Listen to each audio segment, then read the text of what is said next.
সরকার পড়েনি, কিন্তু শ্রীলঙ্কা ইস্যুতে ডিএমকে সমর্থন প্রত্যাহার করায় সংখ্যা সমস্যায় বেশ বেকায়দায় মনমোহন সরকার। এই পরিস্থিতিতে শনিবার একদিকে কংগ্রেসকে আক্রমণ ও অন্যদিকে আডবাণীর প্রশংসা করে নয়া জল্পনা উস্কে দিলেন সমাজবাদী পার্টি প্রধান মুলায়ম সিংহ যাদব। এদিন লখনৌয়ে মুলায়ম বলেন, আডবাণী তাকে বলেছেন উত্তরপ্রদেশে দুর্নীতি ক্রমশ বাড়ছে। বিজেপি নেতার কথা তিনি কতটা বিশ্বাস করেন তা বোঝাতে গিয়ে বলেন, আডবাণী কখনো মিথ্যে বলেন না। এরপরই তার ছেলে উত্তরপ্রদেশের মুখ্যমন্ত্রী অখিলেশ যাদবকে হুঁশিয়ার করে দেন মুলায়ম। বলেন, মুখ্যমন্ত্রীকে বলছি কঠোর হতে।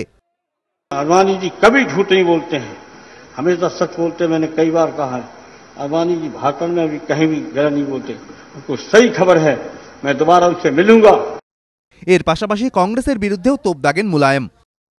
कांग्रेस जिम्मेदार इसके लिए है, भ्रष्टाचार के लिए भी है। जो हमारी सीमा चीन ने कब्जा किया वो कांग्रेस जिम्मेदार है। तो ये डरपोक सरकार है।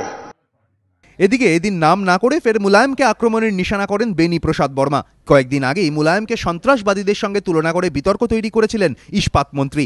কেন্দ্রীয় মন্ত্রীর ইস্তফার দাবিতে সংসদে ক্ষোভে ফেটে পড়ে এসপি। বন্ধু দলের ক্ষোভ সামলাতে শেষমেশ সোনিয়াকে মুলায়মের কাছে দুঃখ প্রকাশ করতে হয় বলে খবর। পদত্যাগ না করলেও ক্ষমা চাইতে কার্যত বাধ্য হন বেনি প্রসাদ। সেই বিতর্কের রেশ কাটতে না কাটতেই এদিন ফের বোমা ফাটিয়েছেন উত্তরপ্রদেশের এই কুর্মী নেতা। যারা পরিবারের স্বার্থ রক্ষাতেই ব্যস্ত তারা সমাজবাদী নন। তিনি বলেন, প্রকৃত সমাজবাদী ছিলেন জওহরলাল নেহেরু, ইন্দিরা গান্ধী। देश का कोई प्रधानमंत्री अगर सबसे बड़ा समाजवादी हुआ है तो पंडित जवाहरलाल नेहरू और दूसरे नंबर पर है श्रीमती इंदिरा गांधी। अपना स्वार्थ, अपने परिवार का स्वार्थ जिस व्यक्ति में होगा वो समाजवादी हो ही नहीं सकता।